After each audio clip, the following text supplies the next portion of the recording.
The day of the Lord. The day of the Lord is the day ahead of us, when God will take vengeance against the wicked. It is a time when God will express his wrath against the prideful, against the haughty, against the idols and the idolaters, against all the evildoers, against the unbelievers and those who treated Israel unjustly. For God created the heavens and earth, and all the living creatures and vegetation in perfection and for his pleasure, but that was spoiled when the devil deceived the first ever humans, Adam and Eve, to break the God-given instruction, to not eat from the tree of the knowledge of evil and good. That stripped them of God's glory and invited corruption. The earth was cursed, and both humanity and the earth robbed of perfection. However, God had mercy and loved the world back. Thus he sent his Son, Jesus Christ, to die for the sin, that whosoever would believe in him should not perish, but have everlasting life. This means only those who dare believing in Jesus Christ will live. Implying, others choose not to, even though the wise decision would be to choose life. For Jesus is the only one who can take away sin, restore the glory and endow everlasting life. Otherwise we would all be heading to eternal damnation. Nonetheless, many do not even believe that God exists, or that he created everything, and therefore deserves our allegiance. Instead, they rebel against God, thus automatically fall into the devil's camp. For unbelief itself is a sin that is destined for the lake of fire. However, others consciously chose to break free from God, in preference to following their own ways or heart desires. These are the contingent that consciously commit sin. They consciously do not consider God or obeying his commandments. Unfortunately, sin corrupts the earth and its inhabitants, hence the reason why we are in the mess we are in. Hence God is displeased and therefore must take vengeance against those participating in corrupting his creation, and having no regard for him. Many prophets of old prophesied about this day of vengeance. Isaiah started by outlining the indictments as follows: For you have forsaken your people, the house of Jacob, because they are filled with the eastern ways. They are soothsayers like the Philistines, and they are pleased with the children of foreigners. Their land is also full of silver and gold, and there is no end to their treasures. Their land is also full of horses, and there is no end to their chariots. Their land is also full of idols. They worship the work of their own hands, that which their own fingers have made. People bow down, and each man humbles himself, therefore do not forgive them. Enter into the rock and hide in the dust, from the terror of the Lord and the glory of his majesty. The lofty looks of man shall be humbled, the haughtiness of men shall be bowed down, and the Lord alone shall be exalted in that day. For the day of the Lord of hosts shall come upon everything proud and lofty, upon everything lifted up, and upon the oaks of Bashan, upon all the high mountains and upon all the hills that are lifted up, upon every tower and upon every fortified wall, upon the ships of Tarshish and upon the beautiful sloops. The loftiness of man shall be bowed down, and the haughtiness of men shall be brought low. The Lord alone will be exalted in that day, but the idols he shall utterly abolish. They shall go into the holes of the rocks and into the caves of the earth, from the terror of the Lord, and the glory of his majesty, when he arises to shake the earth mightily. In that day a man will cast away his idols of silver and his idols of gold, which they made each for himself to worship, to rats and bats, to go into the clefts of the rocks and into the crags of the rugged rocks, from the terror of the Lord and the glory of his majesty, when he arises to shake the earth mightily. Isaiah 2 verse 6-21. Thus, the house of Jacob had forsaken God for idols. They had acquired wealth and assets, and had turned to the gods they made from their silver and gold. They had stooped low to the level of worshipping those self-made gods. That alone is a reflection of what is happening in our generation. Yet God commanded that we should not have any other gods besides him, and when we do, he is provoked to jealousy. This incurs generational punishment. Moreover, they embraced the children of the ungodly nations, Yet God had clearly forbidden them to do so, because they would be corrupted. This also mirrors how the nowadays believers have seamlessly embraced worldliness. Furthermore, God had clearly commanded them to not engage in the practices of other nations, as stated, "There shall not be found among you anyone who makes his son or his daughter pass through the fire, or one who practices witchcraft, or a soothsayer, or one who interprets omens, or a sorcerer, or one who conjures spells, or a medium, or a spiritist, or one who calls up the dead. For all who do these things are an abomination to the Lord, and because of these abominations, the Lord your God drives them out from before you. You shall be blameless before the Lord your God." Deuteronomy 18 verse 10 to 14. However, they had thrown the instruction through the window, as does many of this generation. Our generation says, "This is Old Testament stuff, therefore not relevant." The ancient folks had become very prideful too, and I guess it was because of their riches. Hence, the legacy of such sins has been passed on through generations, provoking God to great anger, and therefore must judge the offenders. Right now, we are in the period of grace.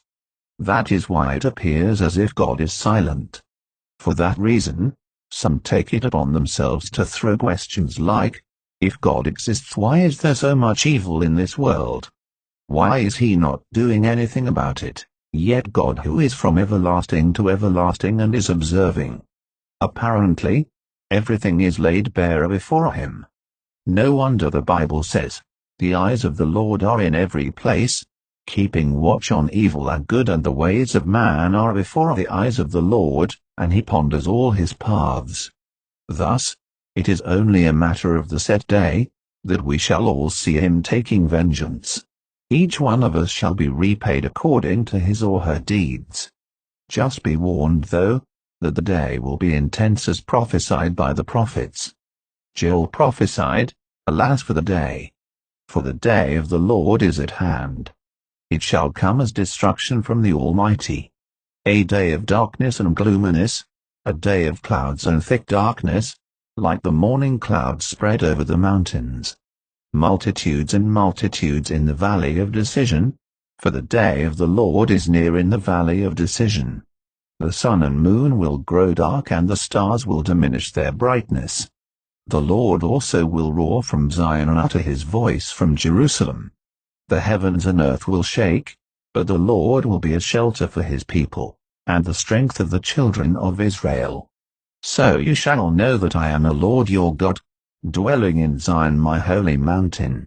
Then Jerusalem shall be holy, and no aliens shall ever pass through her again."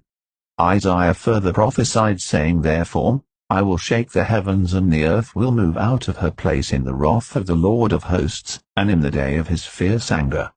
This resonates with what Jesus Christ hinted, when he came to the earth to die for the sins.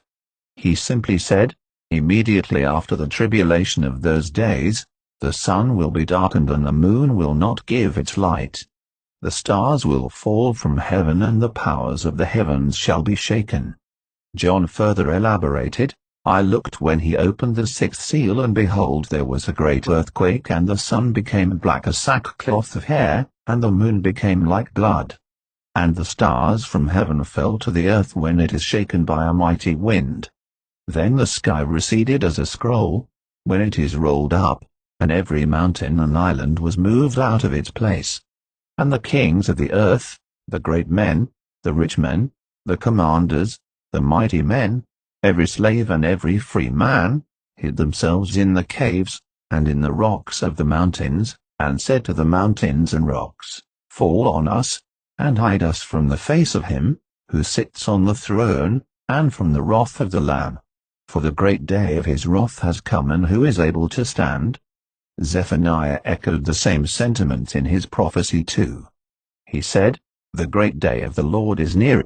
It is near and hastens quickly. The noise of the Lord is bitter, though the mighty men shall cry out." That day is a day of wrath, a day of trouble and distress, a day of devastation and desolation, a day of darkness and gloominess, a day of clouds and thick darkness, a day of the trumpet and alarm against the fortified cities and against the high towers. I will bring distress upon men, and they shall walk like blind men, because they have sinned against the Lord. Their blood shall be poured out like dust, and their flesh like refuse. Neither their silver nor their gold shall be able to deliver them in that day of the Lord's wrath. But the whole land shall be devoured by the fire of his jealousy. For he will make speedy riddance of all those who dwell in the land. Thus it will be a terrifying day. No wonder Amos said, "Woe to you who desire the day of the Lord! For what good is the day of the Lord to you? It will be as though a man fled from a lion and a bear met him, or as though he went into the house, leaned his hand on the wall, and a serpent bit him. Is not the day of the Lord darkness and not light? Is it not very dark with no brightness in it? Indeed, there is nothing good to look forward to, especially if we add what Malachi prophesied. For behold, the day is coming burning like an oven, and all the proud, yes, all who do wickedly, will be stubble. And the day which is coming shall burn up, say the Lord of hosts. That will leave them neither a root nor branch. But to you who fear my name, the Son of Righteousness shall arise with healing in his wings, and you shall go out and grow fat like stall-fed calves.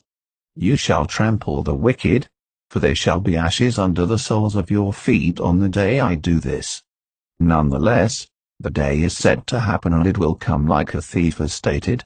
But the day will come as a thief in the night, in which the heavens will pass away with a great noise, and the elements will melt with fervent heat, both the earth and the works that are in it will be burned up. Therefore, since all these things will be dissolved, what manner of persons ought you to be in holy conduct and godliness, looking for and hastening the coming of the day of the Lord, because of which the heavens will be dissolved, being on fire, and the elements will melt with fervent heat? Nevertheless, we, according to his promise, look for new heavens and a new earth in which righteousness dwells. Another part of Scripture says, "But concerning the times and seasons, brethren, you have no need that I should write to you. For you yourselves know perfectly that the day of the Lord comes like a thief. For when they say peace and safety, then sudden destruction comes upon them, as labor pains upon a pregnant woman. And they shall not escape. But you, brethren, are not in darkness, so that this day should overtake you as a thief." Thus, all these prophecies recognize that this day is especially set apart for the intense judgment of the wicked and everything they trusted in. Moreover, the corrupted earth and the heavens will be destroyed by fire. In contrast, this is the best day ever for the righteous. For this is the day when those who believed in God and strived for righteousness will receive eternal salvation, and get to revenge the wicked. Thus, wouldn't it be wise to consider God and his righteousness whilst there is still the opportunity to do so?